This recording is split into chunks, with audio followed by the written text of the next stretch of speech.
Voltage regulation in synchronous alternator.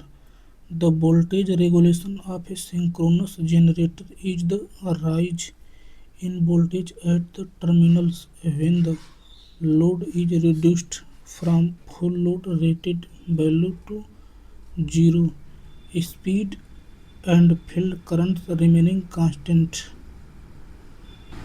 मतलब कि पहले जो सिंक्रोनस अल्टरनेटर है उसके साथ फुल लोड वैल्यू जोड़ते हैं, उसके बाद जो लोड के टर्मिनल के क्रॉस जो वोल्टेज प्राप्त होता है और धीरे धीरे जो लोड होता है उसको हटा देते हैं, यानी नो लोड कर देते हैं। उस समय जो टर्मिनल वोल्टेज है उन दोनों के डिफरेंस को वोल्टेज रेगुलेशन बोला जाता है। लेकिन एक बात यह ध्यान रखें कि जो अल्टरनेटर है उसका स्पीड और फील्ड करंट को कांस्टेंट रखते हैं। देखिए, पर यूनिट वोल्टेज रेगुलेशन का फार्मूला EA माइनस V बटा के V। यहाँ पे जो V है वह फुल लोड रेटेड वैल्यू पर जो टर्मिनल पर वोल्टेज है वह है, तथा EA जो है जब लोड हटा देते हैं उस समय टर्मिनल पर जो वोल्टेज प्राप्त होता है वह होता है। देखिए, जो वोल्टेज रेगुलेशन होता है वह मशीन के लिए बहुत ही ख़राब बात होती है, अतः उसको दूर करने के लिए वोल्टेज रेगुलेशन को चेक करना पड़ता है और उसके लिए उस मशीन पर कुछ टेस्ट किया जाता है। देखिए, वोल्टेज रेगुलेशन ज्ञात करने के दो तरीके हैं, पहला डायरेक्ट लोड टेस्ट, दूसरा इनडायरेक्ट मेथड्स। देखिए, डायरेक्ट लोड टेस्ट मतलब यह होता है कि जनरेटर को डायरेक्ट लोड से कनेक्ट करते हैं और फिर प्राइम मूवर से उसके रोटर को घुमाते हैं तथा रोटर पर एक्साइटेशन देते हैं और इसके बाद लोड पर जो टर्मिनल प्राप्त होता है, टर्मिनल वोल्टेज प्राप्त होता है उसको नोट करते हैं और फिर दोबारा उस लोड को हटा देते हैं और उसके बाद जो वोल्टेज प्राप्त होता है उसको नोट कर लेते हैं। इस प्रकार जो ज्ञात करते हैं उसे डायरेक्ट लोड टेस्ट कहते हैं। यह बहुत ही कम पावर वाले जनरेटर पर करना संभव होता है, ज़्यादा पावर वाले जनरेटर पर इसको नहीं कर सकते हैं। देखिए, direct load test method 5 kVA के जनरेटर के लिए अच्छा होता है, क्योंकि इससे ऊपर वाले जो जनरेटर होते हैं वहाँ पर उतना बड़ा लोड लगाना असंभव है। अब देखिए, जो बड़े अल्टरनेटर होते हैं उनमें वोल्टेज रेगुलेशन ज्ञात करने के लिए इनडायरेक्ट मेथड का यूज किया जाता है, जिसमें पहला होता है सिंक्रोनस इम्पीडेंस मेथड, जिसको EMF मेथड भी बोला जाता है। दूसरा एम्पियर टर्न मेथड अथवा EMF मेथड भी बोला जाता है।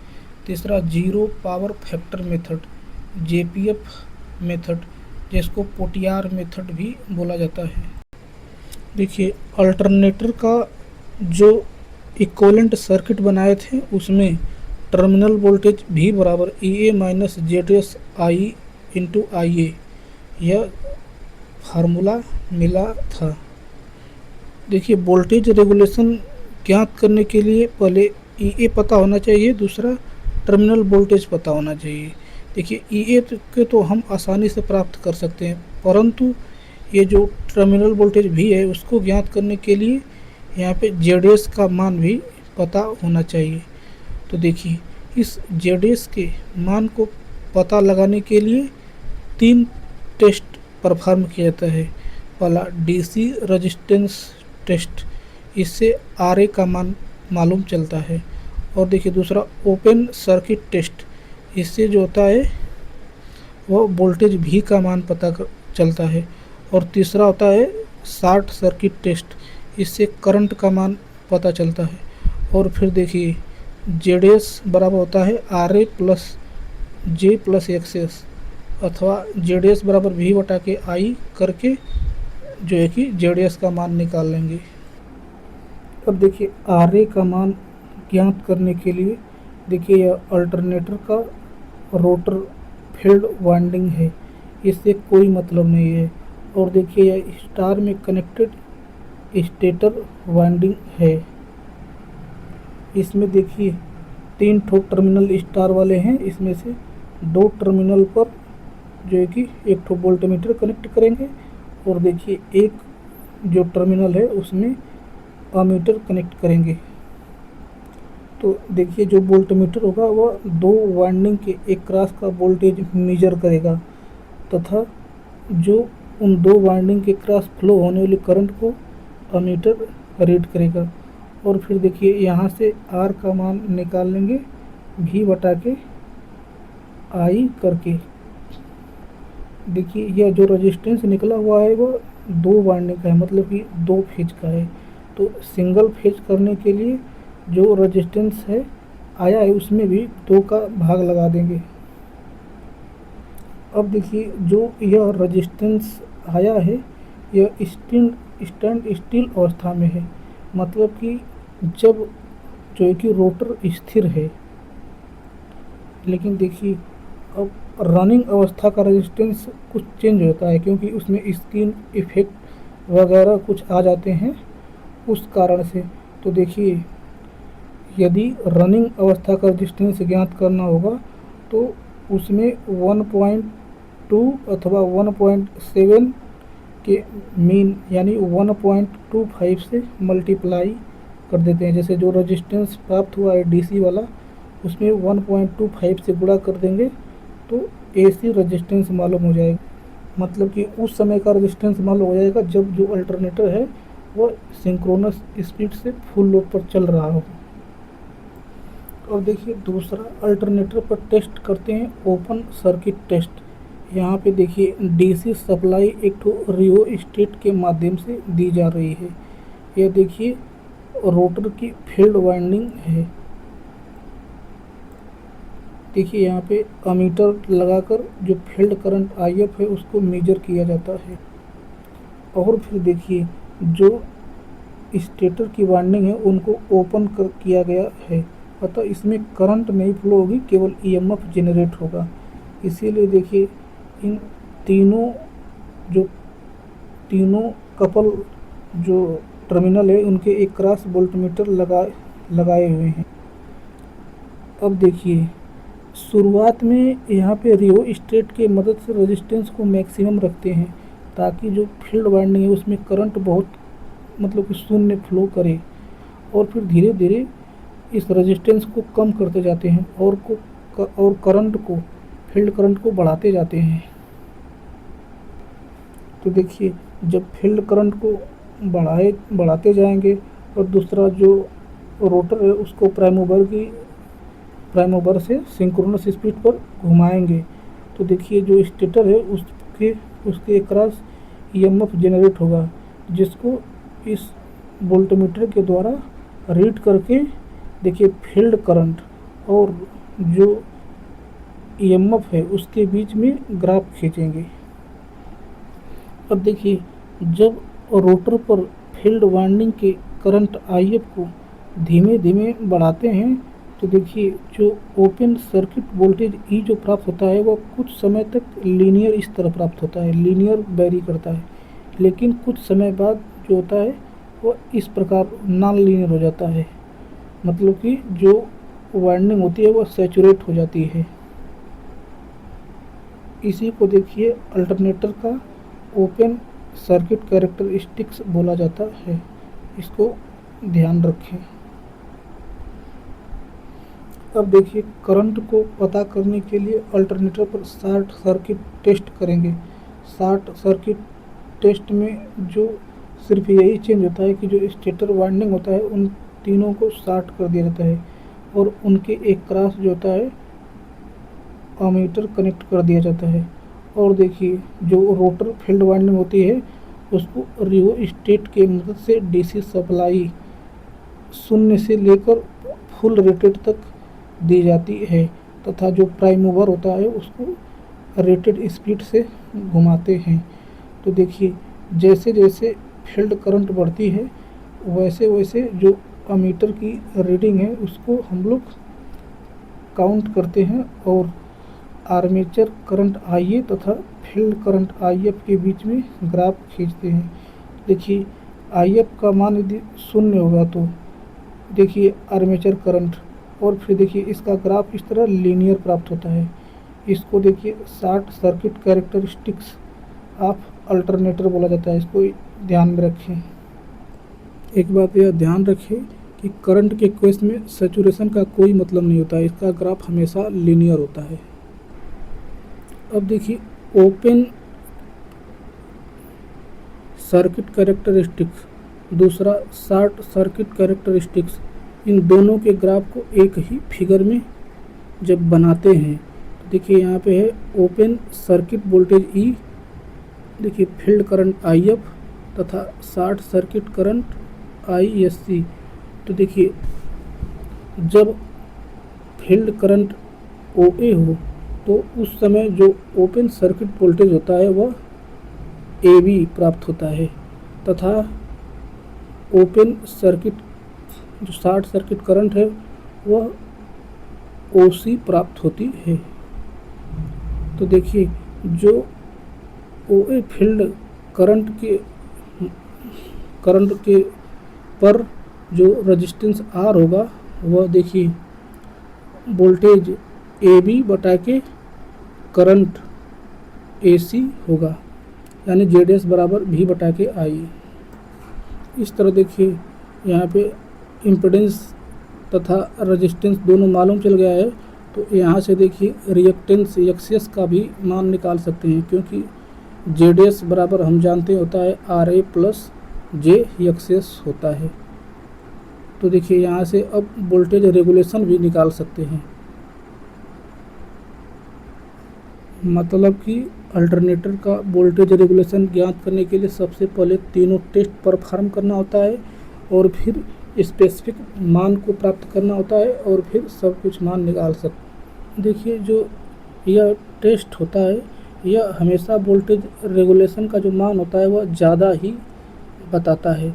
मतलब कि यदि आपको 100 वोल्ट पर खतरा हो रहा है तो पहले ही 120 वोल्ट बताएगा, इसीलिए यह जो टेस्ट होता है वह सेफ होता है, इसीलिए इसे पेसिमिस्ट भी बोला जाता है। Which method of determination of voltage regulation gives more accurate results?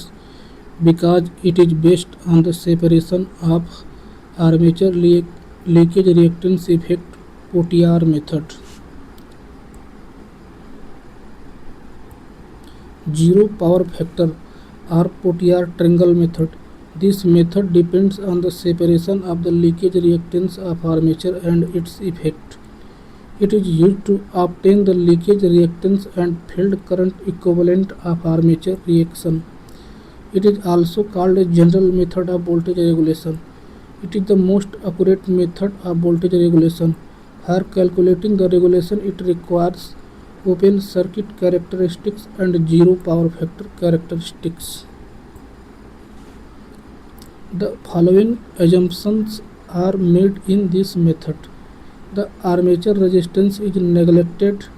The open circuit characteristics taken on no load accurately represent the relation between EMF and voltage on load.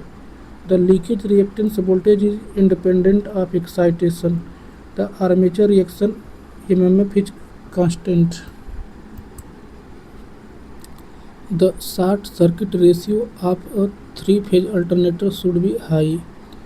A high value of SCR will decrease the value of voltage regulation. Short circuit ratio.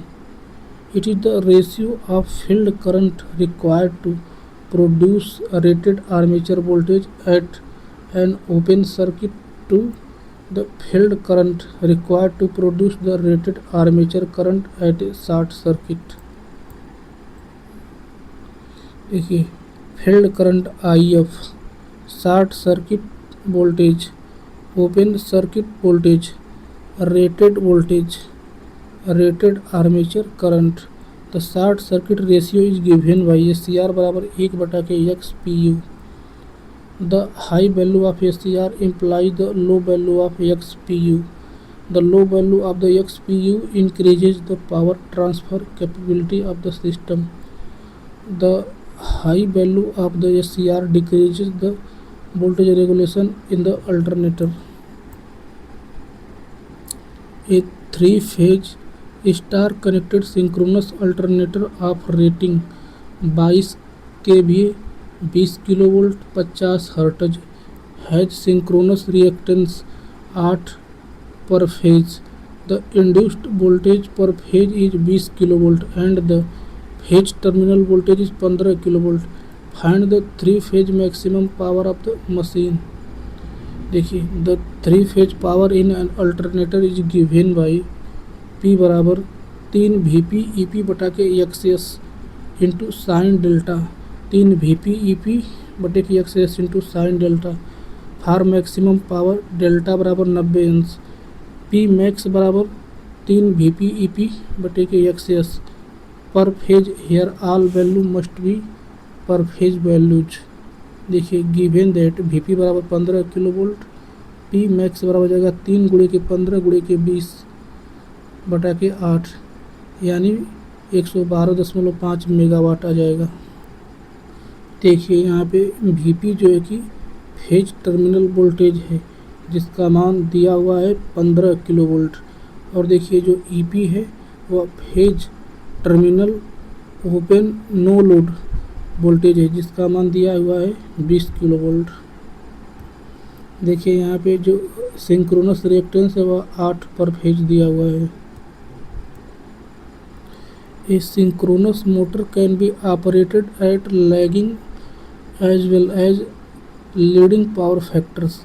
Eight the lagging power factor it acts as an under excited motor thus absorbing reactive power from the line. For an under-excited motor, the terminal voltage Vt is greater than induced EMF Ea. At the leading power factor, it acts as an over-excited motor, thus delivering reactive power to the line.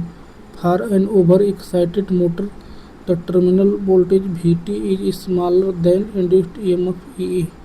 Lagging power factor leading power factor देखिए terminal voltage देखिए EA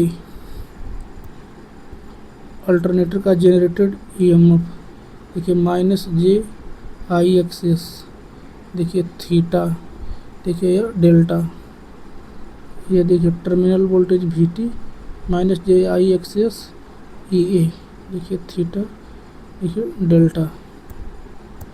देखिए एक trick याद रखें लू से lagging you से under excitation और एम से मोटर सिंक्रोनस मोटर और देखिए आर से जो होता है रिएक्टिव पावर ए से एब्जॉर्ब करेगा मतलब कि लैगिंग पावर फैक्टर पर जो सिंक्रोनस मोटर है वह रिएक्टिव पावर को एब्जॉर्ब करेगा तथा अंडर एक्साइटेशन में होगा। इसको याद रखने का ट्रिक ध्यान रखिए लू मोरे लू मोरे लू मोरे लू मोरे।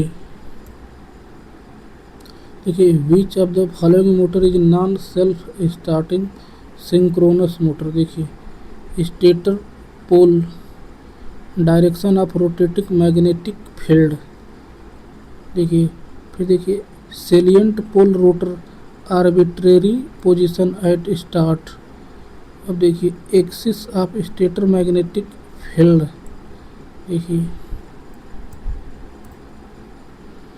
देखिए स्टेटर देखिए N1 देखिए rotor at the start the rotor is stationary and take a positive cycle of AC supply N pole of the stator NS is opposite to N pole of the rotor NR.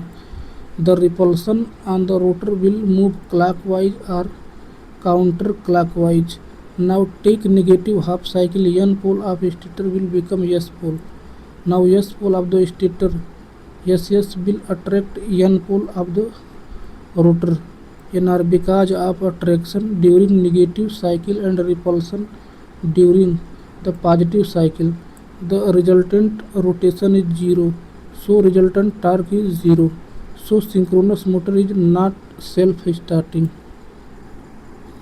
What is the best suitable combination while performing OC and SC test in transformer?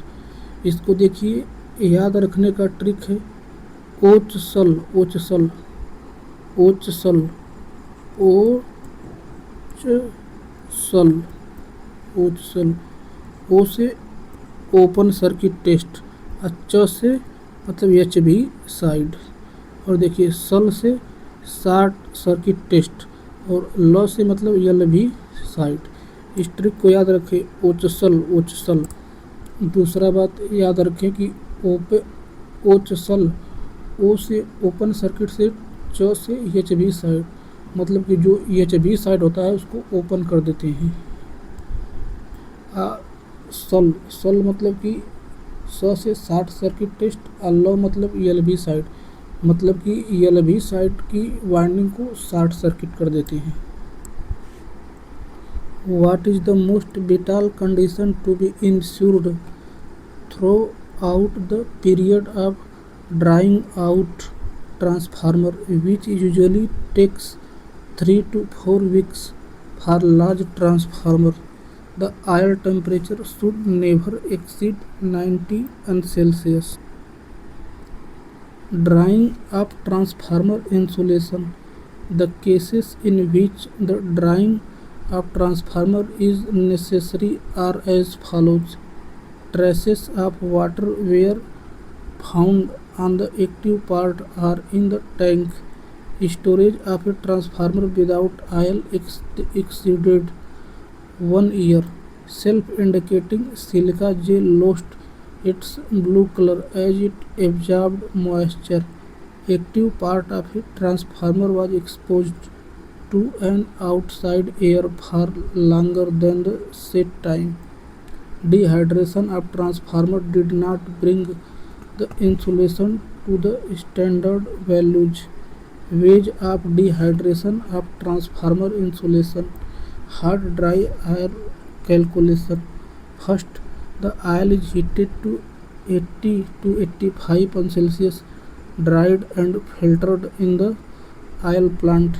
The essence of this method consists in the diffusion of moisture from the outer layers of insulation into the dry oil, then removed in a drying plant. Thermal vacuum method. This approach is used primarily for drying out transformer voltage class of 110 to 750 kV. First, the oil is heated to 80 से 85 Celsius.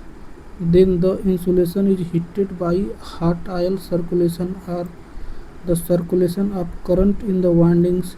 Then the oil is drained and the transformer itself is evacuated for 48 hours. Cyclic drying. A transformer is heated by sprayed hot oil in a vacuum and additional blowing of dry hot air until the insulation temperature is 80 से 90 Celsius.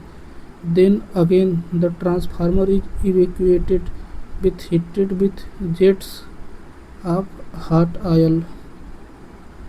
Therefore, it is observed that the most vital condition throughout the period of drying out of transformer is that the oil temperature should never exceed 90 Celsius. The torque developed in a DC series motor in unsaturated magnetic circuit condition is require large conductor and more core material. A DC series motor in unsaturated magnetic circuit condition requires large conductor and more core material to develop high torque. This is because the torque developed by the motor is directly proportional to the square of the armature current, and the armature current is limited by the resistance of the armature winding. A large conductor with low resistivity can help to reduce the resistance of the armature winding, while more core material can increase the flux density and further increase the torque. A single phase transformer is fed with a rated supply and operates at no load. मतलब कि एक single phase transformer है जिसको rated supply दिया जा रहा है और वह नो लोड पर ऑपरेट हो रहा है। If the core of the transformer is air core then the wave form of steady state magnetising current drawn from the supply would be a pure sinusoidal wave. देखिए, the core of the transformer is made up of ferromagnetic material like CRGO. The BH curve of this material is non-linear. The flux density B tends to saturate after a specific value of current intensity H. Therefore, the magnetizing current drawn from the supply becomes a flat-topped wave. For an air core transformer, the BH curve is a straight line. Hence, the waveform of steady-state magnetizing current drawn from the supply would be a pure sinusoidal wave. देखिए, with reference to the synchronous motor, which of the following statements are true? देखिए, the percentage slip is always 0, the speed regulation is always 0, the starting torque of a resistance start induction motor is 1.5 times the full load torque. In the following figure, which phase are likely to burn out due to single phasing? देखिए, single phasing के द्वारा देखिए यहाँ पे Y winding burn हो सकता है, क्योंकि देखिए ये दोनों जो वाइंडिंग है ये दोनों से सप्लाई से कनेक्ट है। यह देखिए ओपन सर्किट है तो ये तो बर्न हो नहीं पाएगा। और देखिए इसमें देखिए ए वाला जो वाइंडिंग है बी तथा वाई ये बर्न हो सकता है, क्योंकि ये वाले देखिए ये तो आर वाले जो है ओपन है, अतः Y and R B. Single phasing in three phase winding. Single phasing occurs when one of the three phase supplying voltage to a three-phase motor is lost. This can happen due to a blown fuse, broken wire, worn contact, or mechanical failure. When single phasing occurs in a three-phase motor, the winding in the remaining two phases are likely to burn. Explanation: in this figure, the phases likely to burn out due to single phasing depend on the configuration and load balance. Single phasing occurs when one phase of a three-phase system is lost or open and the motor continue to operate on the remaining phases. This causes excessive current to flow in the two remaining phases, leading to potential burnout in the affected coils.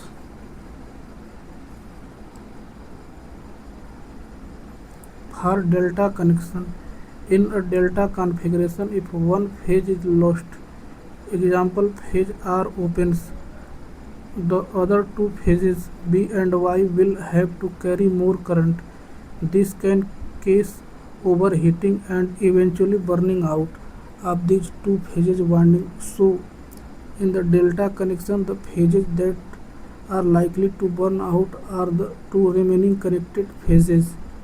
For the star connection, in a star connection, if one phase is lost, the motor may still run on the remaining phases burn with an unbalanced load. Typically, the phases directly across from the open phase will experience an increased load causing potential overheating. The phases likely to burn out in a star configuration are the two remaining phases are phase directly opposing the open circuit. देखिए कुछ basic definition. देखिए conductor क्या होता है? Winding का वह part जिसमें current flow करती है उसे कंडक्टर बोला जाता है। जैसे वाइंडिंग में सिर्फ इतना पार्ट में करंट फ्लो कर रही है तो इसको कंडक्टर बोलते हैं। जैसे देखिए ये दोनों क्या है, कंडक्टर हैं, क्योंकि यहाँ पे करंट फ्लो कर रही है। देखिए यह स्टार्टिंग पॉइंट है और यह एंडिंग पॉइंट है। और देखिए एक इस प्रकार का जो लूप है इसको टर्न बोलते हैं। मतलब कि एक टर्न में क्या होता है कि दो कंडक्टर होते हैं। जैसे देखिए यहाँ पे यह एक टर्न होगा, एक टर्न में दो कंडक्टर होंगे। अब देखिए कॉइल क्या होता है, तो बहुत सारे टर्न को सीरीज में कनेक्ट करके कॉइल बनाया जाता है। जैसे कि देखिए यहाँ स्टार्टिंग एंडिंग, देखिए यहाँ कॉइल है, ये इस तरह है, इस तरह है, फिर इस तरह है, फिर इस तरह है, फिर इस तरह है, फिर इस तरह। मतलब एक कॉइल इस प्रकार होगी, इस तरह, इस तरह, इस तरह, इस तरह, इस तरह, इस तरह, ये सब कॉइल होती हैं। मतलब कॉइल में एक से ज़्यादा टर्न होते हैं। बेसिकली देखिए जो स्लॉट में लगाया जाता है वह कॉइल को ही लगाया जाता है। देखिए कॉइल इस प्रकार होती हैं, इस प्रकार होता है, इसके दो पार्ट निकले होते हैं, इसे कॉइल बोला जाता है। अब देखिए बहुत सारे कॉइल को सीरीज में कनेक्ट कर दिया जाता है तो वह वाइंडिंग बन जाता है। जैसे एक कॉइल और या दूसरे कॉइल, इन दोनों को सीरीज में कनेक्ट कर दिया गया है तो यह एक तरह से वाइंडिंग बन गया है। देखिए वाइंडिंग दो होती हैं, एक तो फील्ड वाइंडिंग होता है और एक तो आर्मेचर वाइंडिंग होता है। फील्ड वाइंडिंग मशीन की वह वाइंडिंग होती है जिसमें शुरुआत के समय में करंट देकर फ्लक्स प्रोड्यूस करवाते हैं, तथा आर्मेचर वाइंडिंग वह वाइंडिंग होती है जिसमें इंड्यूस्ड ईएमएफ आता है। मतलब इसमें ईएमएफ इंड्यूस होता है, उसे आर्मेचर वाइंडिंग बोला जाता है। देखिए pole pitch, the angular distance between the centres of two adjacent poles on a machine is known as pole pitch अथवा पोल स्पैन। मतलब कि दो एडजेसेंट पोल के बीच के एंगुलर डिस्टेंस को पोल पिच बोलते हैं। जैसे कि देखिए यहाँ पे पोल पिच मैकेनिकली बात करें तो 90 अंश होगा, लेकिन यह बात ध्यान रखें कि इलेक्ट्रिकली पोल पिच हमेशा 180 अंश के बराबर होता है। इलेक्ट्रिकल कोण में पोल पिच हमेशा 180 अंश के बराबर होता है। एंगुलर में वह बदलता है स्लॉट तथा पोल के अनुसार। देखिए एक मशीन है जिसका देखिए पोल पिच है वह मैकेनिकली 180 अंश है। यन से और साउथ के बीच का डिस्टेंस जो 180 अंश है। तो देखिए यह दो पोल वाली मशीन है तो इसमें जो इलेक्ट्रिकली भी पोल पिच का मान 180 अंश ही होगा, क्योंकि क्यू देखिए ई बराबर होता है पी बटा के 2 इंटू क्यू मैकेनिकली। पी का मान यहाँ पे 2 है तो 2 से 2 कट जाएगा, यानी 180 अंश के बराबर होगा। मतलब कि पोल स्पैन मैकेनिकली अलग अलग हो सकता है बट इलेक्ट्रिकली पोल स्पैन हमेशा 180 अंश होता है। अब देखिए कॉइल स्पैन किसको बोलते हैं, तो कॉइल स्पैन मतलब कि किसी एक कॉइल के दोनों साइड के बीच के डिस्टेंस को कॉइल पिच अथवा कॉइल स्पैन बोला जाता है। जैसे कि मान लीजिए यह एक ठो कॉइल है, जैसे कि मान लीजिए यह एक कॉइल है, तो एक साइड इसको इसमें रखेंगे और दूसरी साइड को इसमें रखेंगे तो इनके बीच की जो दूरी है इसे कॉइल स्पैन बोलते हैं। सवाल है ए 4 पोल 3 phase 50 hertz star connected AC generator has 60 slots with 4 conductors per slot are short pitched by 3 slots. Its pitch factor is। देखिए इस अल्टरनेटर में जो है कि 4 पोल हैं और स्लॉट की संख्या 60 है, तो पोल पिच मतलब होता है दो एडजेसेंट पोल के बीच की दूरी। देखिए टोटल स्लॉट की संख्या 60 है और पोल की संख्या 4 है, तो दो पोलों के बीच में स्लॉट्स की संख्या हो जाएगा 60 बटा के 4 यानी 15 स्लॉट। हमें पता है कि इलेक्ट्रिकली दो मतलब दो पोलों के बीच का जो एंगल होता है वो 180 अंश होता है, यानी कि 15 स्लॉट्स के बीच का जो एंगल होगा वो 180 अंश होगा, यानी कि एक स्लॉट्स के बीच का जो एंगल होगा वो 12 अंश होगा यदि फुल पिच वाइंडिंग हो तब। लेकिन बट देखिए यहाँ पे 3 स्लॉट्स की शार्ट पिचिंग की जा रही है, मतलब कि 3 ठो स्लॉट को छोड़कर 15 स्लॉट में से 3 स्लॉट को छोड़कर यानी केवल 12 स्लॉट में ही वाइंडिंग की जा रही है। तो देखिए चूँकि एक स्लॉट का एंगल था 12 अंश, तो 3 स्लॉट का एंगल जो होगा वह 12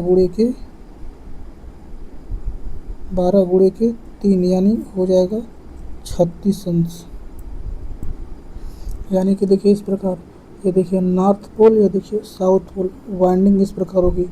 इनके बीच में 15 स्लॉट होंगे, बट देखिए 3 स्लॉट में जो वाइंडिंग नहीं की जा रही है, 12 स्लॉट में वाइंडिंग की जा रही है, यानी कि देखिए अल्फ़ा का मान 36 अंश होगा, और देखिए टोटल एंगल जो होगा 180 अंश होगा, यानी कि और हम जानते हैं कि देखिए पिच फैक्टर बराबर होता है अल्फ़ा बटा के कास अल्फ़ा बटा के 2, यानी कि कास 36 अंश बटा के 2 यानी 18 अंश आ जाएगा।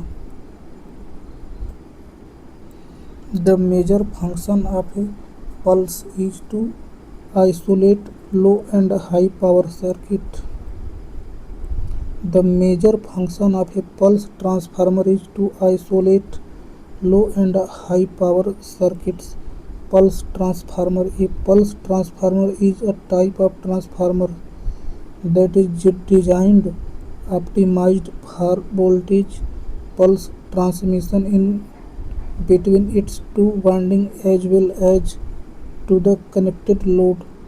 These types of transformers are used for the transmission of signals in control circuit with less power. The essential components within high power SMPS. These transformers handle currents voltages in the pulse form so mostly utilized like isolating transformers within power electronic circuit to separate source load. This kind of transformer is used in the radar, TV, digital computers and many more. Main function of pulse transformer. The voltage pulse amplitude can be changed. The pulse polarity can be changed. Pulse amplifiers different stages can be coupled. Used like an isolation transformer. Isolates the low and high power circuits. Construction and working. The pulse transformer's main function is to produce a signal for a semiconductor device as well as to give electrical isolation. A toroidal shaped pulse transformer is shown below, which includes two windings like primary, secondary. Pulse generator circuit. Input voltage, diode, resistance, capacitor. देखिए gate, anode, cathode. Every winding includes equivalent turns, so any winding can work like primary otherwise secondary winding. The signal given to SCR can be given through the ratio 1 संबंधी 1 otherwise 1 संबंधी 1 संबंधी 1 of the transformer. The continuous signal to the SCR can be provided by 3 winding based transformer. The gate signal of the firing circuit through the pulse transformer can be given in the second diagram. The series resistor function is to restrict the rectifier's holding current. Here the diode D is used to avoid reversing gate current, and 1:1:1 pulse transformer can be used for generating pulse continuously to SCR. The primary winding's inductance must be high to decrease the magnetizing current. The direct current supplied throughout the primary winding in the transformer can prevent the saturation of the core. The winding of the transformer can be protected through the insulation in between the two windings. So, tight coupling must be necessary between two windings. The stress signal gives length throughout inter-stage capacitance on a high frequency. There is a frequency effect on the output signal. The output signal shape, frequency and input signal are the same for high signal frequency, so the output is directly proportional to the incorporation of input on low signal frequency. Types of pulse transformer. Pulse transformer are classified into two types like power pulse transformer, signal pulse transformers. Power pulse transformers are used to change the power level voltage from one range to another. These type of transformer are available in either single phase or three phase primary designs or changes based on the connected winding. Signal transformer are use electromagnetic induction for transmitting data from one type of circuit to another circuit. So these are used most frequently to enhance or reduce the voltage from one phase of a power transformer to another phase. By using this transformer, the number of windings turns ratio will decide the voltage change. Advantage.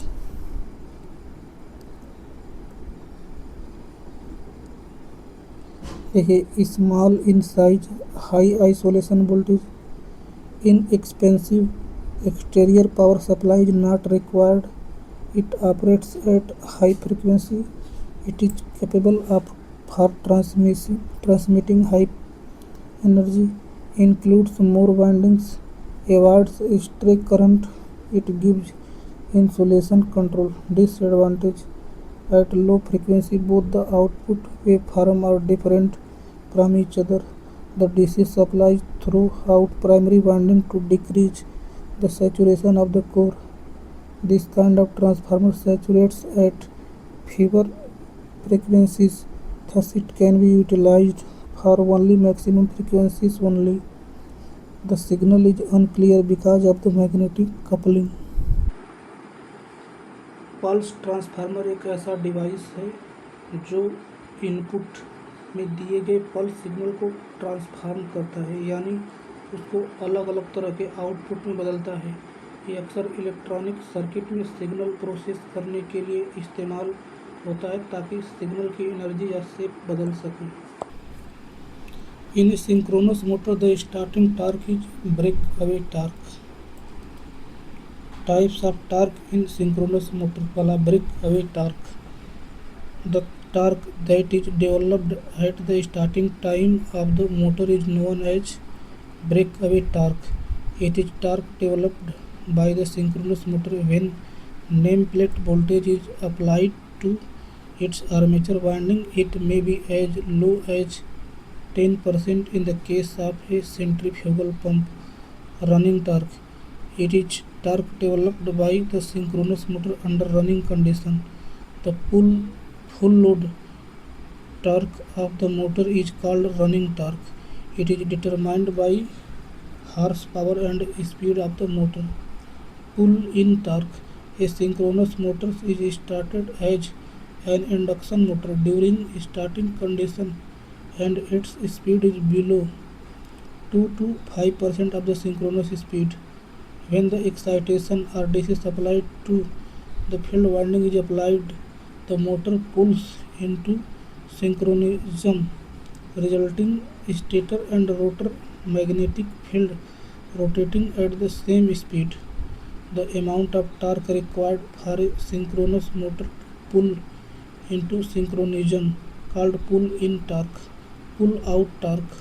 Pull-out torque is the maximum torque that can be delivered without losing steps. It reaches its maximum at the lowest frequency or speed and decreases as frequency increases. While starting synchronous motor, its field winding should be kept short-circuited. Making synchronous motor self-starting. A synchronous motor cannot start by itself. In order to make the motor self-starting, a squirrel cage winding, also called damper winding, is provided on the rotor. The damper winding consists of copper bars embedded in the pole faces of the salient poles of the rotor. The bars are short-circuited at the ends to form in effect a partial three-phase squirrel cage winding. By means of these, the damper bars gets starting torque. To start with, a three-phase supply is given to the stator winding, while the rotor field winding is left unenergized. The rotating stator field induced currents in the damper or squirrel cage winding, and the motor starts as an induction motor. As the motor approaches the synchronous speed, the rotor is excited with direct current.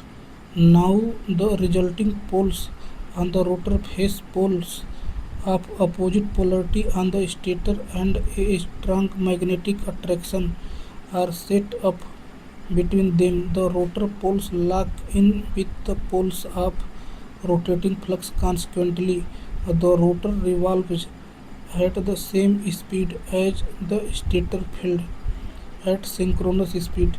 Because the bars of the squirrel cage portion of the rotor now rotate at the same speed as the rotating field, these bars do not cut any flux and therefore have no induced currents in them. Hence, squirrel cage portion of the rotor is in effect removed from the operation of the motor. Important point: it is important to excite the rotor with a direct current at the right moment. For examples, if the excitation is applied when one pole of the stator faces the one pole of the rotor, the resulting magnetic repulsion will produce a violent mechanical shock. The motor will immediately slow down and the circuit breakers will trip. In practice, starters for synchronous motors are designed to detect the precise moment when excitation should be applied. Which one of the following materials cannot be used for permanent magnets? Iron cobalt alloy. Permanent magnets are materials that can retain their magnetic properties for a long period of time. These materials are used in various applications where a constant magnetic field is required. The ability of a material to become a permanent magnet depends on its magnetic properties, specifically its corrosivity and retentivity. Common material used for permanent magnet, देखिए, while iron cobalt alloy have high magnetic saturation and permeability, they do not have the necessary corrosivity to be used as permanent magnets. Corrosivity is the ability of a material to withstand an external magnetic field without becoming demagnetized. Materials used for permanent magnets need to have high corrosivity to maintain their magnetic properties over time. देखिए, common material used for permanent magnet: alnico, barium ferrite, carbon steel. Electric susceptibility is a quantitative measure for the measure of the extent to which an electric field applied to a dielectric material causes polarization. Electric susceptibility is a quantitative measure of the extent to which an electric field applied to a dielectric material causes polarization, the slight displacement of positive and negative charge within the material. Electrical susceptibility is the degree of polarization of dielectric material in response to the externally applied electric field. Electrical susceptibility is a dimensionless constant. PE बराबर XI into E. PE polarization, XI electrical susceptibility, E electric field. Conductivity,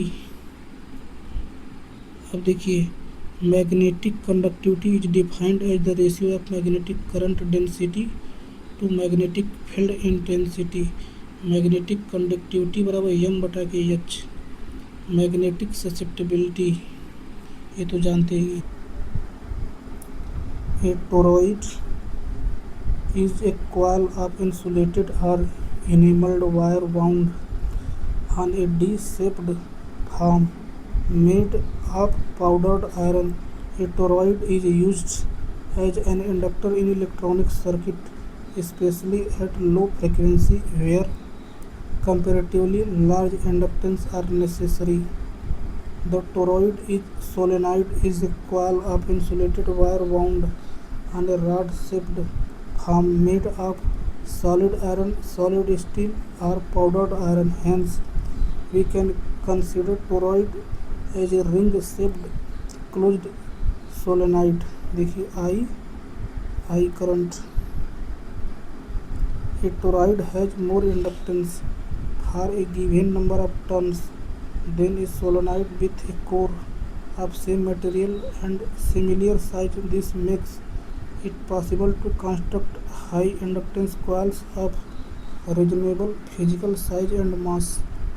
Toroidal coils of a given inductance can carry more current than solenoidal coils of similar size because larger diameter wires can be used and the total amount of wire is less, reducing the resistance in a toroid. All the magnetic flux is contained in the core material. This is because the core has no ends from which flux might leak off. The confinement of the flux prevents external magnetic fields from affecting the behavior of the toroid and also prevents the magnetic field in the toroid from affecting other components in a circuit. Where should oil field equipment such as transformers and switchgear ideally be located? Outdoors. Oil field equipment poses a higher fire risk due to possibility of oil leakage leading to fire. Placing such equipment outdoors reduces the risk of fire spreading within a building, ensuring a safer environment in case of a malfunction. देखिए एक trick रखें resistivity eight 20°C को यहाँ पर रखने का। Chicago अनिकास ममैनी। सी से silver, का से कापर, गो से गोल्ड, अ से एल्युमिनियम, नी से निकेल, का से कांस्टेंटन, स से स्टेनलेस स्टील, म से मरकरी, मै से मैग्नीज और नी से नाइक्रोम। देखिए अब बढ़ते हुए रेसिस्टिविटी है। देखिए सिल्वर का रेसिस्टिविटी याद रखें 1.59 गुणे के 10⁻⁻8 ओम मीटर 20°C पर। अब कंडक्टिविटी सिग्मा की बात करें तो 20°C पर इसी को पलट देंगे तो हो जाएगा 6.3 गुणे 10⁻7 1.59 159 से याद रख सकते हैं। Electrolytic capacitor have the largest capacitance values per volume of element of any capacitor type. Electrolytic capacitor, it is a polarized capacitor whose anode or positive plate is made of metal. The solid, liquid or gel electrolyte covers the surface of the oxide layer, serving as cathode are negative plates. There are three families: aluminum electrolytic capacitor, tantalum electrolytic capacitor, niobium electrolytic capacitor. These are generally used when very large capacitance values are required due to their very thin oxide layer, and in large anode surface electrolytic capacitors have a much higher capacitance voltage product per unit volume than ceramic or film capacitor. Paper separator foils, oxide layer foils, tissue soaked in electrolyte spacer, aluminum oxide film, dielectric. Electrolytic are widely used capacitors due to their low cost and small size, but there are three easy ways to destroy this: overvoltage, reversed polarity, over temperature. The most commonly used dielectric is aluminum oxide. The main disadvantage is it cannot be used on AC supplies. Electrical energy, electrical power have same dimension in both the electromagnetic and electrostatic systems. Constant current control. This method of current control regulates the current by adjusting the duty cycle to maintain a constant output current regardless of changes to the input voltage and output resistance. A power supply operating in constant current mode will compare its reference against the scaled output current. This can be accomplished through the use of a Hall effect sensor, a shunt with a differential amplifier, or any other current to voltage conversion method. The process of comparing the reference against the scaled output current generates an error signal which is then amplified. देखिए, यह जो सवाल है वह यह बताता है कि सबसे पहले एक सेंसर लगा होगा जो सिस्टम का करंट मापता है, फिर वो करंट एक रेफरेंस करंट से तुलना की जाती है और जो भी अंतर आता है उसे एक कंट्रोलर बढ़ाकर बढ़ाता है ताकि सिस्टम में करंट स्थिर रहे।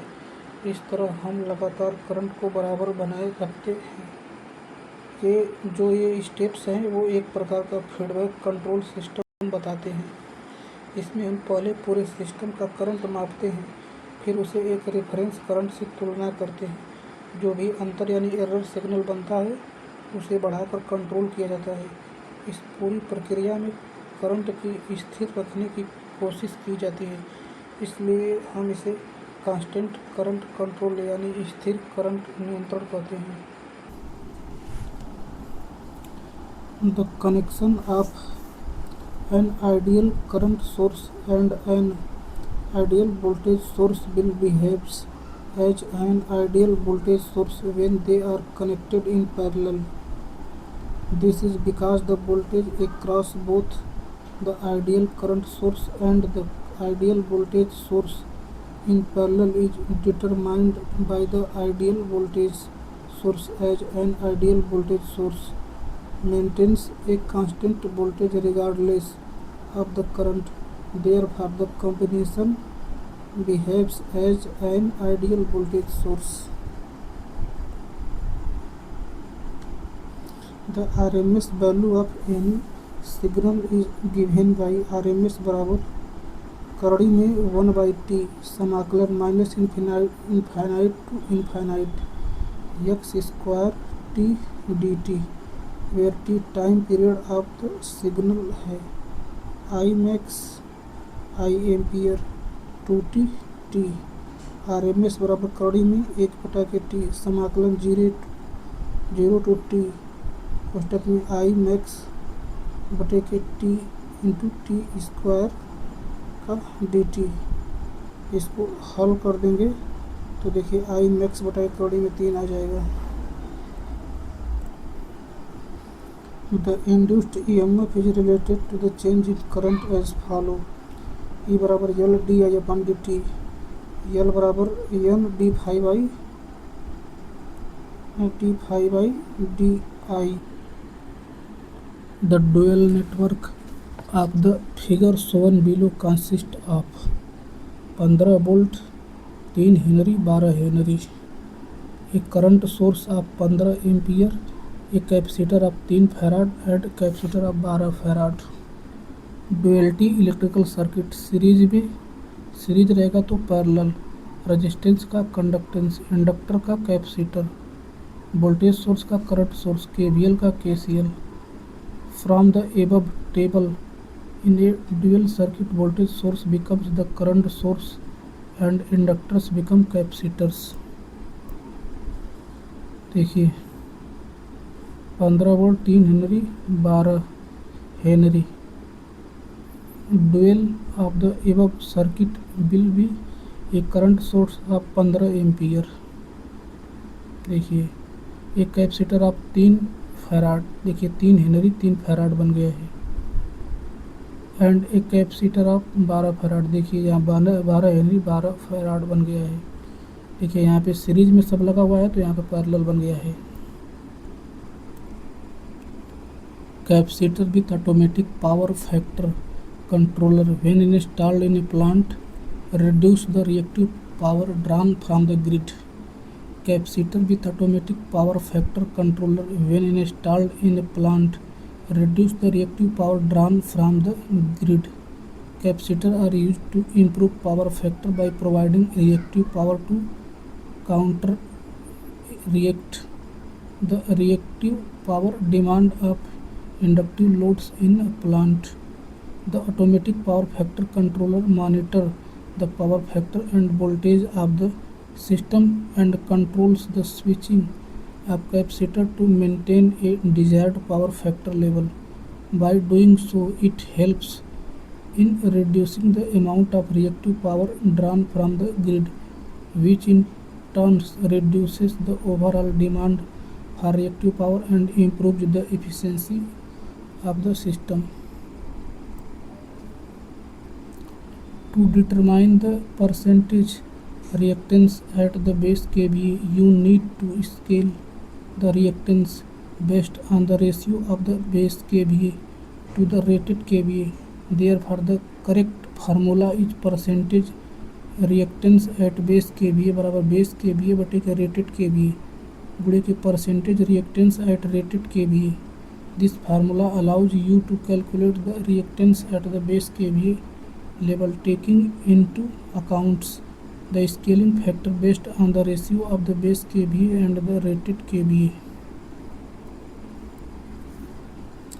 Luminous efficiency. It is also known as radiant efficiency. It is defined as the ratio of energy radiated in the form of light produces a sustain of vision to the total energy radiated out by the luminous body. Radiant efficiency बराबर energy radiated in the form of light but a total energy radiated by the body. Luminous efficiency बराबर luminous efficiency is measured in lumens per watt. देखिए physical quantity luminance candela पर metre square, LCDM से याद रख सकते हैं.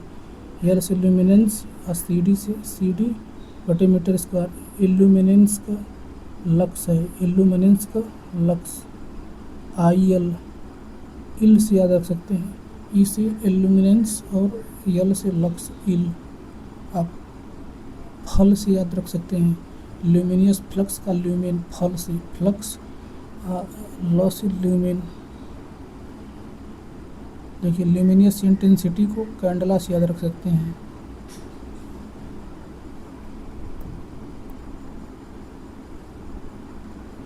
Luminous efficiency of various lamp. The luminous efficiency of incandescent lamp is about 10 to 15 lumens per watt. The efficiency of carbon filament lamp is not good. It is about 4.5 lumens per watt. The luminous efficiency of carbon arc lamp is about 9 lumens per watt. Most gas discharge lamps have a luminous efficiency of about 35 to 65 lumens per watt. देखिए gas discharge का 35 से 65, incandescent lamp का 10 से 15।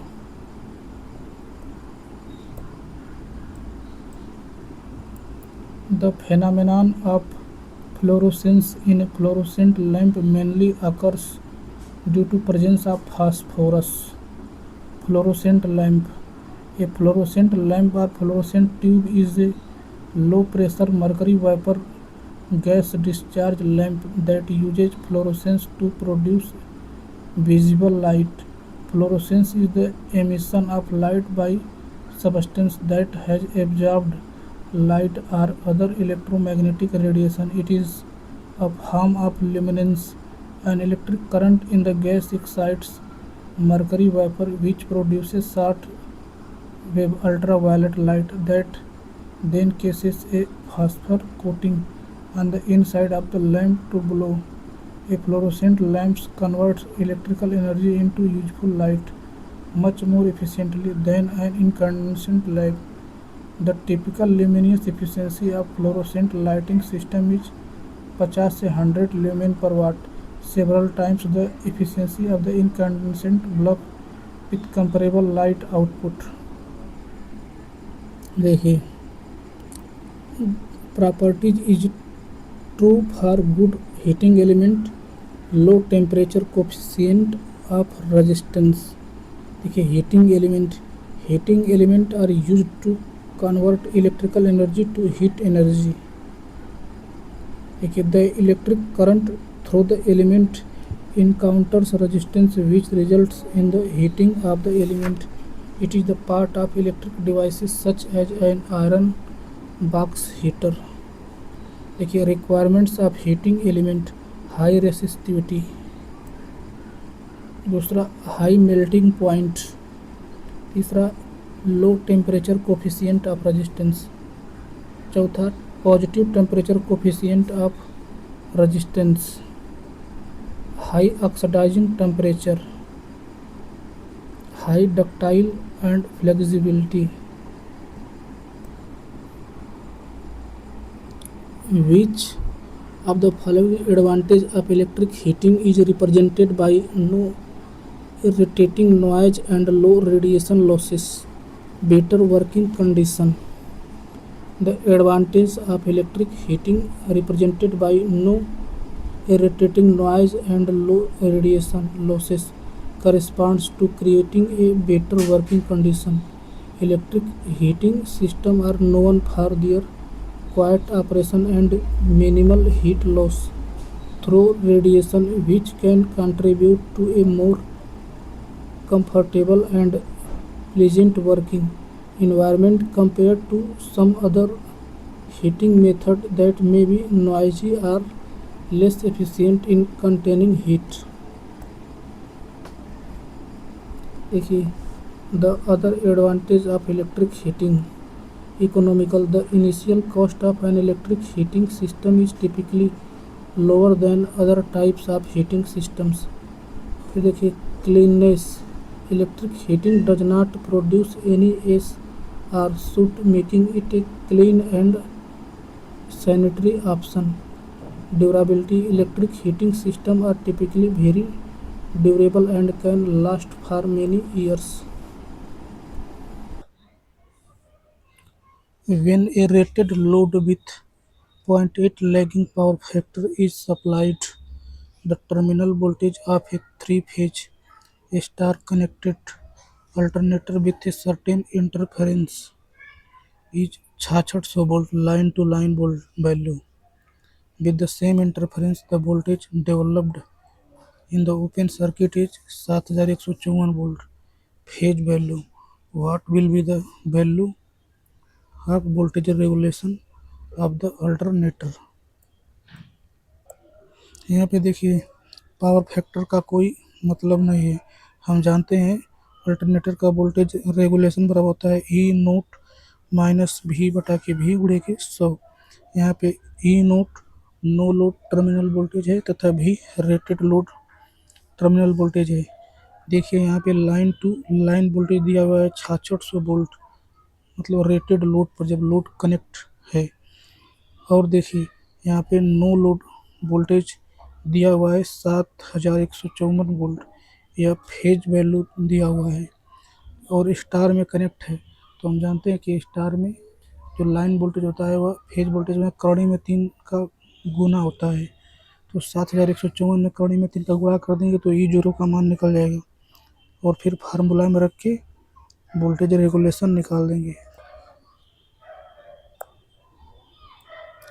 Zero power factor characteristics JPFC. JPFC of a generator is a curve of the armature terminal voltage and the field current. The machine is operated with constantly rated armature current at synchronous speed and zero lagging power factor. The zero power factor characteristics is also called as Pottier characteristics. For maintaining very low power factor, the alternator is loaded by means of reactors or by an under-excited synchronous motor. The shape of JPFC is very much like that of the OCC. The phasor diagram corresponding to zero power factor lagging is shown below. Voltage, field current IF, A point, B point, C point, D point, E point, F, O, O, OCC, zero power factor curve. Because of high efficiency and high speed, above 600 rpm, synchronous motors are well suited for loads where constant speed is required, such as blowers. Other applications of centrifugal pumps, belt-driven reciprocating compressor blowers, line shafts, rubber paper mills, etc. synchronous motor. देखिए three phase supply, stator DC supply at rotor NS pole, field winding salient pole rotor, stator winding. A synchronous motor can be used to compensate for voltage drop in constant voltage transmission by acting as a synchronous condenser. When the system voltage drops, the motor can be overexcited to generate reactive power, which help to maintain the system voltage at the desired level. This method is often used in power systems to improve power factor and voltage regulation. Synchronous motor finds application where operating speed is less than around 500 rpm and high power is required for low power output below 40 kilowatt. In the medium speed range, the size, weight and cost of the corresponding three-phase induction motor are very high. Synchronous motors are inherently not self-starting. They require some external means to bring their speed close to synchronous speed before they are synchronized. The speed of operation is in synchronism with the supply frequency and hence for constant supply frequency they behave as constant speed motors irrespective of load condition. देखिए fact in a synchronous generator phasor diagram, the armature current IA is in phase with the excitation voltage EF and the excitation voltage leads to the terminal voltage VT. दूसरा statement when a synchronous generator operates in generating mode, the armature current is in phase with the excitation voltage and the excitation voltage leads to the terminal voltage. देखिए किसी transformer को चलाने से पूर्व back to back test अथवा sampler test किया जाता है, यह पता लगाने के लिए कि जैसे जब ट्रांसफार्मर काम कर रहा हो तो कितना टेम्परेचर जैसे बढ़ता है, मतलब कि कितनी एनर्जी टेम्परेचर के थ्रू लॉस होती है। इस टेस्ट में देखिए ट्रांसफार्मर के क्रॉस फुल लोड लगाया जाता है, और फुल लोड लगाने के बाद जो टेम्परेचर है वो बढ़ती है, और उस टेम्परेचर को मेजर करके लॉस का पता लगाया जाता है। देखिए छोटे ट्रांसफार्मर में तो फुल लोड लगाकर पता लगाया जा सकता है, लेकिन जो बड़े ट्रांसफार्मर होते हैं वहाँ पे फुल लोड लगाना असंभव होता है, अथवा यदि फुल लोड लगाएंगे तो उससे बहुत ज़्यादा पावर लॉस हो जाएगा। तो वहाँ पे पता लगाने के लिए बैक टू बैक टेस्ट किया जाता है। देखिए यहाँ पे दो ट्रांसफार्मर लिए हैं। देखिए ट्रांसफार्मर वन और दूसरा ट्रांसफार्मर, देखिए इन दोनों ट्रांसफार्मर को पैरेलली जोड़ा गया है। देखिए यहाँ पे रेटेड एसी सप्लाई है रेटेड वोल्टेज पे। देखिए यहाँ पे दो ठो बस बार के माध्यम से इन दोनों ट्रांसफार्मर से कनेक्ट हैं। अब देखिए जो सप्लाई है वहाँ पे देखिए यह वोल्ट मीटर को पैरेलल कनेक्ट किया गया है, और देखिए अमीटर को कनेक्ट किया गया है, और देखिए वाट मीटर को भी कनेक्ट किया गया है। Volt meter supply rated voltage को मेजर करेगा, तथा अमीटर जो करंट है उसको मेजर करेगा, तथा वाट मीटर पावर को मेजर करेगा। और देखिए अब देखिए जो ट्रांसफार्मर की सेकेंडरी वाइंडिंग के 4 terminal A B C D हैं। तो देखिए इन दोनों ट्रांसफार्मरों के जो सेकेंडरी साइड के टर्मिनल है उनको सीरीज में जोड़ा गया है। देखिए ये जो सेकेंडरी साइड का टर्मिनल है इसको इस प्रकार कनेक्ट किया जाता है कि इन दोनों का जो ईएमएफ हो आपस में कैंसिल आउट हो जाना चाहिए, मतलब कि सब्ट्रैक्टिव पोलैरिटी में जुड़ा होना चाहिए, मतलब कि कट कर शून्य हो जाना चाहिए। जो ये वोल्टमीटर लगा हुआ है इसके एक्रॉस जो वोल्टेज होगा वह शून्य होना चाहिए। यदि एडिटिव पोलैरिटी में जुड़ जाते हैं, मतलब कि शून्य नहीं हो रहा होता है, तो फिर से इन ट्रांसफार्मरों के टर्मिनल को चेंज करके जोड़ना चाहिए। देखिए अब जब इसके एक्रॉस करंट फ्लो नहीं करेगी तो मतलब एक तरह से यह ओपन सर्किट होगा। तो देखिए यहाँ पे सिर्फ आयरन लॉस ही शो होगा, कॉपर लॉस शो नहीं होगा। अब देखिए यहाँ से जो वाट मीटर है यह आयरन लॉस को बता देगा, बट ध्यान दीजिए कि अब तो आयरन लॉस पता चल जाएगा, लेकिन इस ट्रांसफार्मर का कॉपर लॉस भी पता लगाना है, क्योंकि देखिए टेम्परेचर राइज के लिए दोनों लॉस की आवश्यकता होती है, कॉपर लॉस की भी। तो देखिए कॉपर लॉस को प्राप्त करवाने के लिए यहाँ पर देखिए एक तो रेगुलेटिंग ट्रांसफार्मर टी आर जो कि मेन सप्लाई से जुड़ा हुआ है, इसको देखिए इस प्रकार संयोजित करते हैं, और यह रेगुलेटिंग ट्रांसफार्मर वोल्टेज को रेगुलेट करता है, और यह वोल्टेज को तब तक बढ़ाता रहेगा जब तक कि ये वाला जो एमीटर है वह फुल लोड करंट मेजर न कर ले ट्रांसफार्मर का। जब फुल लोड करंट मेजर करने लगेगा तब यह स्थिर हो जाएगा। अब देखिए जब इस स्विच को ऑन करेंगे तो करंट एक ठो जाएगी, और देखिए यह करंट इस तरह देखिए घूमकर इस तरह होते हुए इसी में इस तरह पुनः घूमती रहेगी यह करंट, जिसे सर्कुलेटिंग करंट की तरह घूमती रहेगी, जिससे इसमें कॉपर लॉस होता रहेगा, और यह ट्रांसफार्मर फुल लोड पर एक तरह से काम करता रहेगा। और देखिए यह वाला जो वाट मीटर है वह फुल लोड कॉपर लॉस को मेजर करेगा। देखिए अब इस प्रकार के जो सिस्टम को 48 घंटे तक लगभग चलाएं तो देखिए यह कॉपर लॉस या आयरन लॉस, और जो यह वाला है यह आयरन कॉपर लॉस को दोनों को मेजर करेगा, तथा इसका टेम्परेचर इंक्रीज करेगा, जिससे हम अब इस ट्रांसफार्मर में सिर्फ लॉस हो रहा है, बाकी काम नहीं कर रहा है। अब देखिए सैंपलर टेस्ट के बारे में थोड़ा सा theory. Under load condition, the efficiency of two identical transformers can be measured by Sampson's test. The efficiency of two identical transformers under load condition can be determined by performing a back-to-back test. In this test, the two transformers are connected in parallel and the primary windings of both transformers are connected to the same source. The secondary windings are then connected to a load.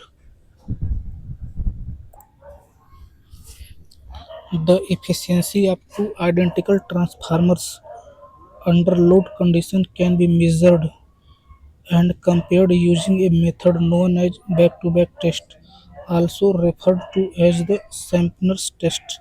This method is particularly effective because it allows the assessment of the transformer efficiency under load conditions without the necessity to supply the full load power from the external circuit, thus saving energy and reducing the requirements for high power source for testing.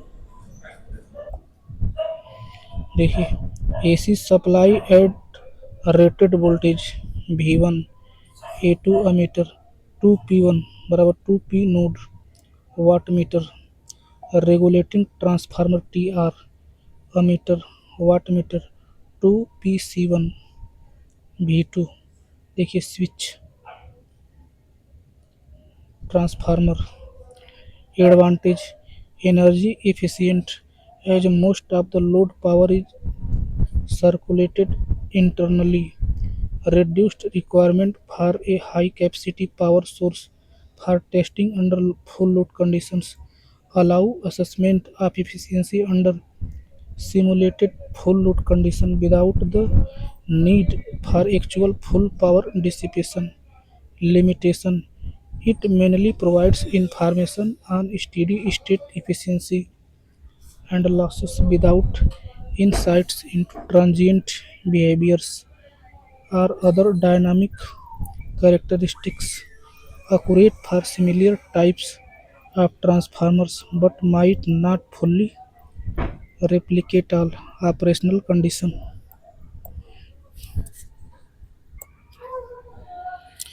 Which of the following are advantage of distributed armature winding? Elimination of distorting harmonics. Mainly there are two types of armature windings: distributed winding, concentrated winding. देखिए phase belt, it is the group of slots belong to each phase under each pole, denoted by M. M बराबर slots per pole per phase. Distributed winding, for the distributed winding the coils are connected in series. Phase belt, slots per pole per phase. M is greater equal than 3 slots. Distribution factor Kd, the EMF induced for distributed winding बटेगी the EMF induced for concentrated winding.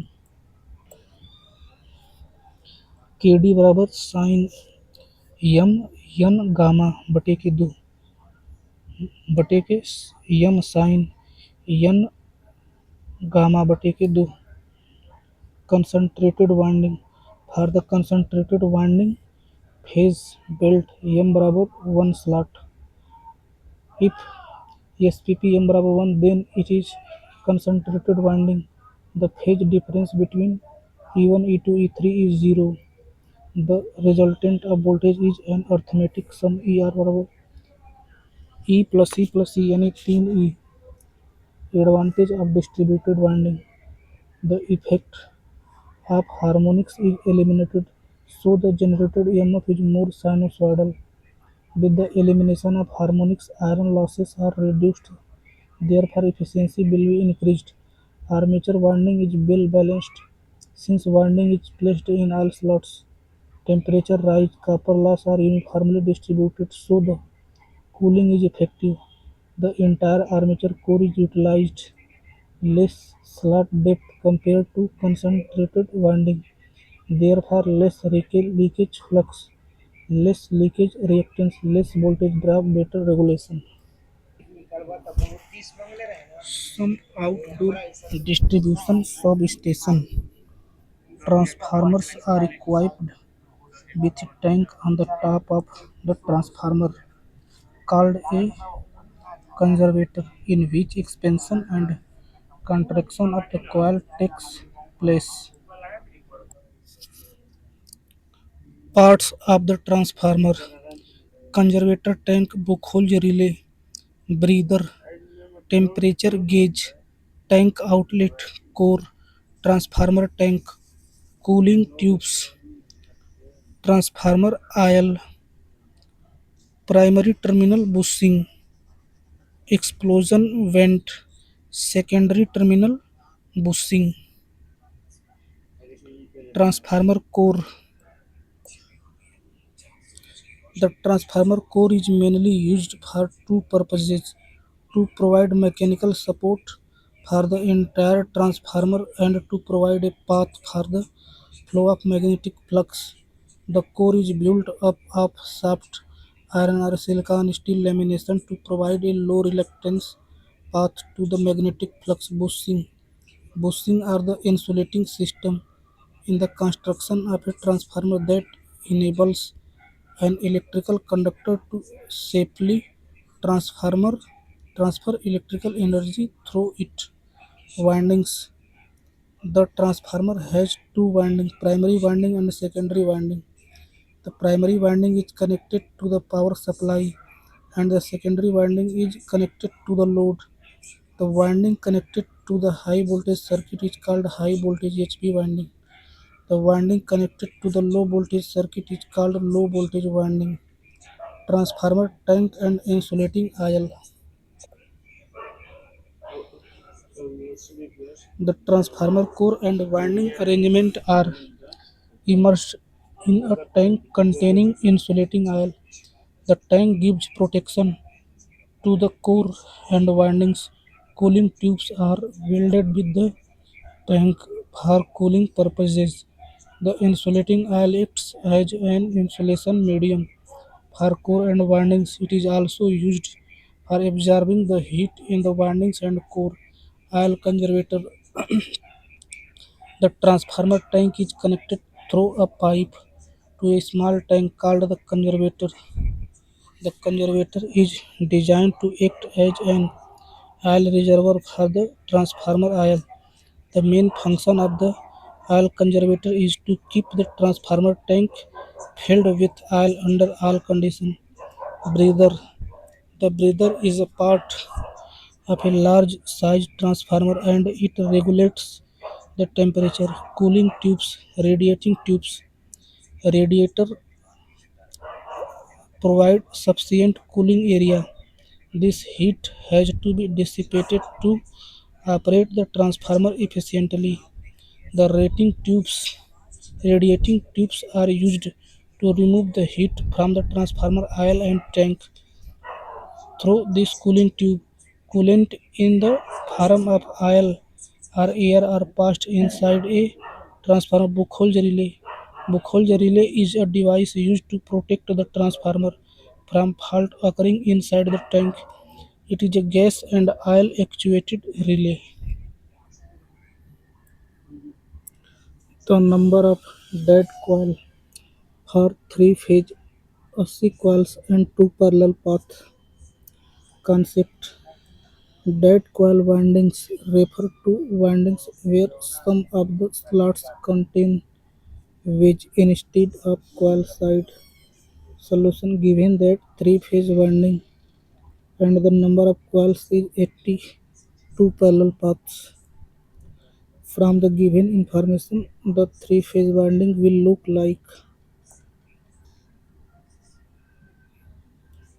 A, B, C. So overall six paths we have for a balanced system. Maximum we can place 13 coils per path and 2 coils will be left or inactive. But as 2 is not given in the option, we can design the windings by removing one coil from each winding for a balanced system. Hence, The number of inactive coils or dead coils are 2 plus 6 यानी 8. In a DC motor, torque is directly proportional to armature current.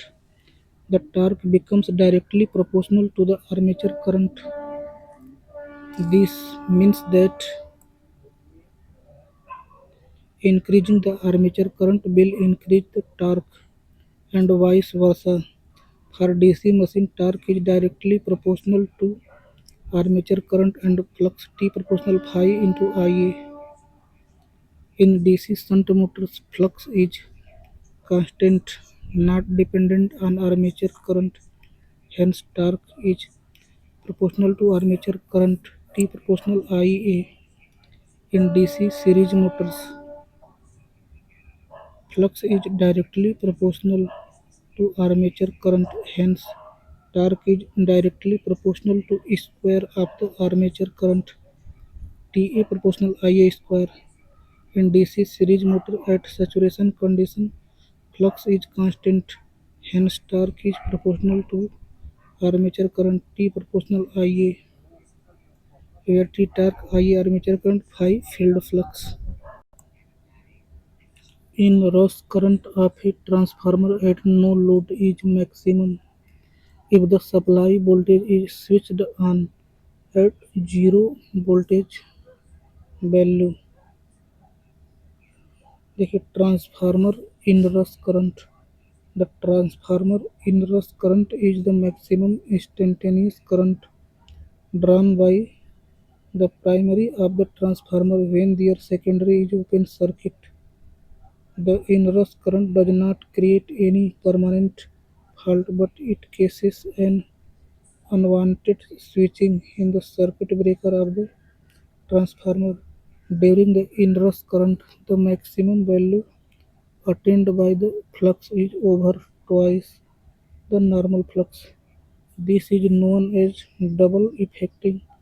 Due to this double effect, the core goes into deep saturation. The magnetizing current required for producing such a large flux in the core may be as large as 10 times the normal magnetizing current. If the transformer is switched on at the instant of voltage 0, the flux wave is initiated from the same origin as voltage waveform. The value of flux at the end of first half cycle of the voltage waveform can be calculated using E बराबर E sin omega T, E बराबर D phi by D T, phi बराबर समाकलन E D T, यानी E समाकलन sine omega T D T, यानी कि phi बराबर E बटे के ओमेगा समाकलन 0 to pi omega sine omega d T, यानी phi m 0 to pi sine omega d omega t यानी 2 phi m. In rush current and supply voltage waveform is shown below. देखिए O saturation curve phi 2 phi m E sin omega t. In rush current where E instantaneous value of supply voltage, small e capital E peak value of supply voltage, phi flux developed in the core of a transformer, phi m maximum value of steady state value of flux, omega frequency in radian per second. From the above figure, it is clear that inrush current is maximum when the supply voltage is switched on at zero voltage value. देखिए note, inrush current of a transformer at no load is minimum if the supply voltage is switched on at peak voltage. The magnetizing inrush current in a transformer is reached in second harmonics. Inrush current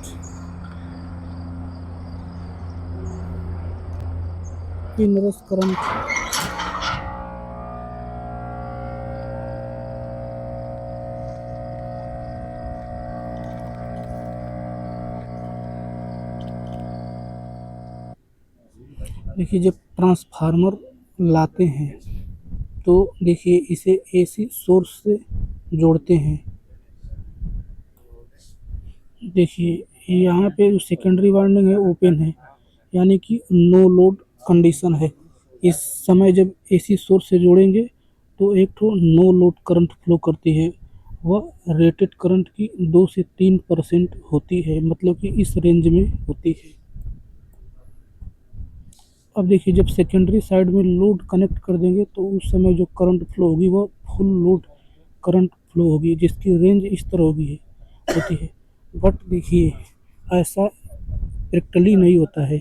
जब transformer को suddenly हम लोग AC source से जोड़ते हैं तो current कुछ समय के लिए बहुत ज़्यादा होती है, यानी फुल लोड करंट से भी ज़्यादा होती है। इसी करंट को इनरश करंट बोला जाता है। देखिए मान लीजिए कि ट्रांसफार्मर है, उसके अंतर्गत देखिए यह वोल्टेज सप्लाई कर रहे हैं प्राइमरी साइड में। तो देखिए जो ट्रांसफार्मर के कोर है उसमें जो मैग्नेटिक फ्लक्स उत्पन्न होगा वह जितने फ्लक्स का वह ट्रांसफार्मर बनाया गया है उससे दोगुना फ्लक्स जनरेट होता है। इसीलिए इसे डबलिंग इफेक्ट भी बोला जाता है। इसका कारण है मैग्नेटिक इनर्शिया। देखिए ट्रांसफार्मर का बीएच कर्व इस प्रकार होता है, मतलब कि शुरुआत में लीनियर होता है और बाद में सैचुरेट होने लगता है, यानी नॉन लीनियर हो जाता है।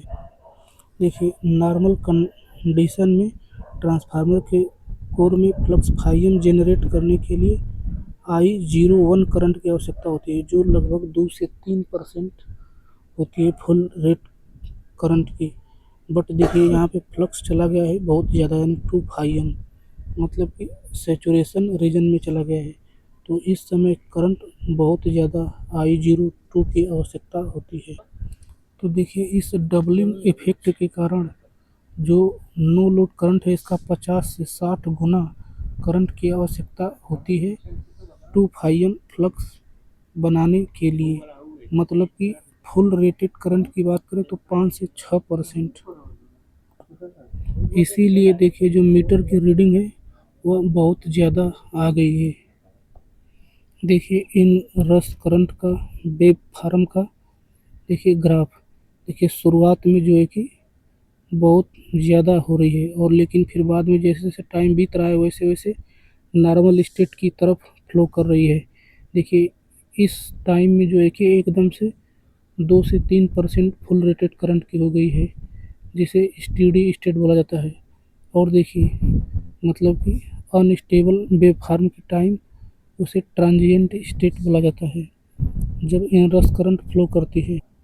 अब देखिए इस इनरश करंट को फिक्स होने में इतना टाइम क्यों लगता है, यह डिपेंड करता है उस सिस्टम के टाइम कांस्टेंट पे। चूँकि ट्रांसफार्मर जो होता है वह इंडक्टर केबल से बना होता है, अतः इसका टाइम कांस्टेंट T बराबर होता है L/R। देखिए ट्रांसफार्मर का जो इंडक्टेंस L का मान होता है वह बहुत ज़्यादा होता है, लेकिन R जो है कि बहुत कम होता है, क्योंकि कॉपर का बना होता है। इसीलिए इसका टाइम कांस्टेंट भी ज़्यादा होगा। इसीलिए इस इनरश करंट को फिक्स होने में टाइम भी बहुत ज़्यादा लगता है। तो देखिए यदि यह जान चाहते हैं कि ट्रांसफार्मर में इनरश करंट न फ्लो हो तो देखिए ट्रांसफार्मर को तब कनेक्ट करना चाहिए जब देखिए सप्लाई वोल्टेज पीक वैल्यू पर हो, मतलब इस पॉइंट पर हो, तब कनेक्ट करना चाहिए ट्रांसफार्मर को। यदि हम इस पॉइंट पे चालू करेंगे तो ज़्यादा मात्रा में इनरश करंट फ्लो करेगी। Why is the rotor bar of the squirrel cage rotor permanently short circuited at the ends to ensure that insertion of external resistance is not possible? A squirrel cage rotor consists of thick conducting bars embedded in parallel slots. These bars are short-circuited at both ends by means of circulating rings. Sorting of rotor bar in form of a squirrel cage cases a suitable low impedance path for rotor induced current. The impedance characteristics R and X of rotor winding affects the motor performance in starting torque and total losses, consequently motor efficiency. The rotor bar of the squirrel cage rotor is permanently short-circuited at the ends to ensure that insertion of external resistance is not possible. The rotor slots are usually not quite parallel to the shaft but are purposely given a slight skew. It helps to make the motor run quietly by reducing the magnetic hum. It helps in reducing the locking tendency of the rotor. The tendency of the rotor teeth to remain under the stator teeth due to direct magnetic attraction between the two.